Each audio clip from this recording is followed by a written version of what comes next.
Senior सहाफ़ी और तज़कियाकार नुसरत जावेद के मुताबिक दुनिया के लिए जमहूरी मुल्क के तौर पर पहचाने जाने के लिए हमने कई रिवायतें महज दिखावे के लिए अपना रखी हैं। पार्लिमान के मुश्तरका इजलास से सदर मुमलिकत का हर पार्लिमानी साल के आगाज़ के साथ हुआ खिताब भी ऐसी ही एक रिवायत है। सचमुच की पार्लिमानी जमहूरियत में सरबराह मुमलिकत जब ये खिताब करने आता है तो इसका वाहिद मकसद मुंतखब हुकूमत की कारकर्दगी और आइंदा के अज़ाइम को सब अच्छा है दिखाकर पेश करना होता है। सदर हमारे यहाँ मगर अमूमन फौज या नौकरशाही से आते रहे हैं। ये दोनों इदारे जबली तौर पर सियासतदानों को निकम्मा और बदउनवान समझते हैं, इनसे उबरे सदूर, लिहाजा ना सही बुजुर्ग की तरह पार्लिमान के मुश्तरका इजलासों से खिताब करते रहे। उसूली तौर पर मज़कूरा खिताब का मसवदा वज़ीर आज़म के दफ्तर में तैयार होना चाहिए। मुख्तलिफ वजारतों से इनकी कारकर्दगी और आइंदा के मनसूबों की तफसीलात जमा करने के बाद इसे लिखा जाता है। मादर पार्लिमानी जमहूरियत बरतानिया में वज़ीर आज़म के दफ्तर से भिजवाए मसवदे में बादशाह या मलका, कौमा और फुल स्टॉप भी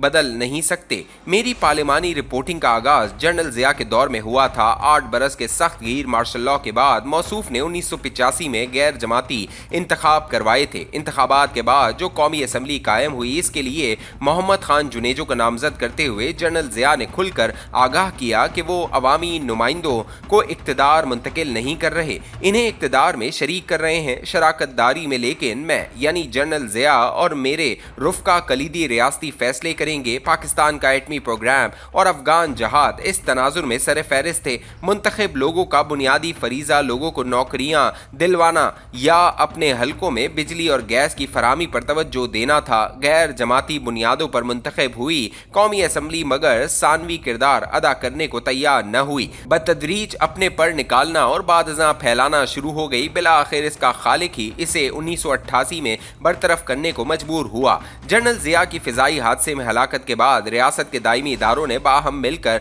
अफसर शाही से उभरे गुलाम इसाक खान को ऐवान सदर में बिठाया। मोहतरमा बेनज़ीर भुट्टो को मजबूर किया कि वो इन्हें मुत्तफ़िका तौर पर मुंतखब हुए सदर की सूरत कबूल करें। आइन में 8वीं तरमीम की वजह से इन दिनों का सदर पाकिस्तान दर हकीकत मुंतखब हुकूमत का निगरान व निगहबान था। इसे मुंतखब वज़ीर आज़म और कौमी असम्बली को किसी भी वक्त घर भेजने का इख्तियार हासिल था। मज़कूरा इख्तियार को ज़िया ने जुनेजो हुकूमत के खिलाफ इस्तेमाल किया। मोहतरमा बेनज़ीर भुट्टो की पहली हुकूमत 2 साल से कम वक्त में बरतरफ कर दी गई। नवाज शरीफ की पहली और दूसरी हुकूमतों के साथ भी ऐसा ही वाक़या हुआ। जमहूरी हुकूमतों की बेसबाती को बखूबी जानते हुए आसिफ अली ज़रदारी ने 2008 में पाकिस्तान का सदर मुंतखब होने के बाद नहायत दयानतदारी से तमाम सियासी जमातों की मुश्तरका मुआवनत से आइन में 8वीं तरमीम मुतारिफ करवाई। सदर इसके बाद पार्लिमानी रिवायात के मुताबिक महज एक अलामती ओहदा रह गया। हालात मगर अब बदल चुके हैं। 2014 से हमारे यहाँ का सियासी बंदोबस्त हाइब्राइड कहलाता है। ये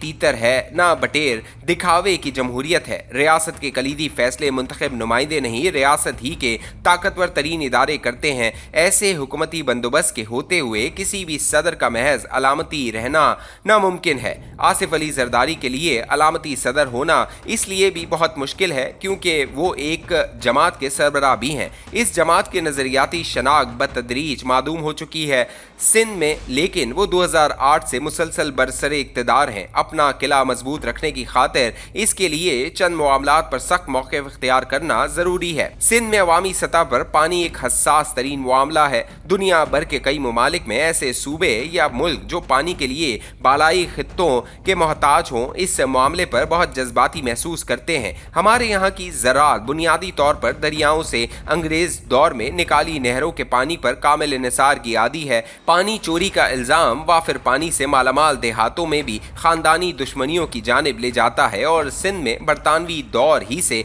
ये तासुर अवाम में मकबूल रहा कि आबादी के एतबार से पाकिस्तान का सबसे बड़ा सूबा इसके हिस्से का पानी चोरी करता है। वसीतर हलकों में फैले इस तसव्वुर की हमारे यहाँ किसी भी हुकूमत के ठोस आदाद-ओ-शुमार के साथ आसान अल्फाज में तश्कील दिए बयानिए से नफ़ी की कोशिश ही नहीं की। सच के ज़रिए लोगों के दिलों में मौजूद खदशात दूर करने के बजाय 1980 की दिहाई में कालाबाग डैम का कज़िया खड़ा कर दिया गया। बाशा जैसे डैमों की तामीर ने इस कज़िये का खात्मा किया तो गुज़िश्ता चंद महीनों से ये तासुर आम होने लगा कि चोलिस्तान के रेगिस्तान को कॉरपोरेट फार्मिंग के जरिए गुलिस्तान में बदल दिया जाएगा। इत्तफाकन गुज़िश्ता 2 बरसों के दौरान सिंध तास मुआहदे के जरिए भारत के हिस्से में गए दरियाए सतलज में सैलाब आता रहा है। भारत के पास सैलाबी पानी का रुख पाकिस्तान की तरफ मोड़ने के सिवा कोई रास्ता ही मौजूद नहीं था। दरियाए सतलज ने बिफरना शुरू किया तो हमारे फैसला साजों को ख्याल आया कि सैलाबी पानी को जखीरा करने और काश्तकारी के लिए इस्तेमाल करने के लिए नहरें बनाई जाएं। इस फैसले पर अवामी पंचायतों पर गौर का इंतजाम नहीं हुआ। अवामी सोच नजरअंदाज करने की वजह से सिंध में ये तासुर बहुत तेजी से फैलने लगा कि इसके हिस्से का पानी चोलिस्तान को आबाद करने के लिए चुरा लिया जाएगा। गुज़िश्ता 4 महीनों से मैंने बारहा इस कॉलम और टीवी स्क्रीनों के जरिए हुक्मरानों को मुतनाबे करने की कोशिश की कि चोलिस्तान को आबाद करने के लिए नई नहरें खोदने का ख्याल सिंध में इस तरह फैला रहा है। तूती की आवाज़ नक्कार खाने में किसी ने सुनी नहीं, पीर की सपैर, मगर पाकिस्तान के सदर आसिफ अली जरदारी ने पार्लिमान के मुश्तरका इजलास में खड़े होकर बतौर सदर पाकिस्तान और मुहिब वतन पाकिस्तानी हुकूमती बंदोबस्त पर इल्ज़ाम लगाया कि इसने चोलिस्तान आबाद करने की खातिर नई नहरें खोदने का फैसला यकतरफा तौर पर किया है। इस फैसले से फ़कत सिंध ही नहीं दीगर छोटे सूबों में भी बदगुमानियाँ पैदा होंगी। सदर पाकिस्तान के खिताब के दौरान इस्लामाबाद में तैनात सिफारती नुमाइंदों के लिए मुख्तस गैलरी में एक भी नशिस्त खाली नहीं थी। प्रेस गैलरी में बैठकर आप अपोजिशन के शोर शराबे की वजह से सदर की तकरीर का एक लफ्ज भी नहीं सुन सकते थे। सिफारतकारों की नशिस्तों के साथ मगर माइक्रोफोन लगे होते हैं। दुनिया को पीर के रोज लिहाजा पैगाम ये गया है कि मौजूदा हुकूमती बंदोबस्त का सदर हुकूमत पर यकतरफा फैसलों का इल्ज़ाम लगाते हुए इन्हें मुल्की यकजहती के लिए खतरा करार दे रहा है।